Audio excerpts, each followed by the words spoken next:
அனைவருக்கும் வணக்கம். இன்று 13/4/2026 திங்கட்கிழமை.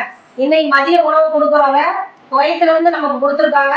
தமிழக வெற்றி கழகம் குவைத் மண்டலம் நடத்தும் 33வது பசியில்லா பயணம் அப்படின்னு சொல்லிட்டு குவைத் மண்டல மகளிர் அணி உறுப்பினர் திருமதி சீவா சின்னசாமி அவர்களுக்கு இன்னைக்கு பிறந்த நாள் முன்னிட்டு நமக்கு உணவு கொடுத்துருக்காங்க.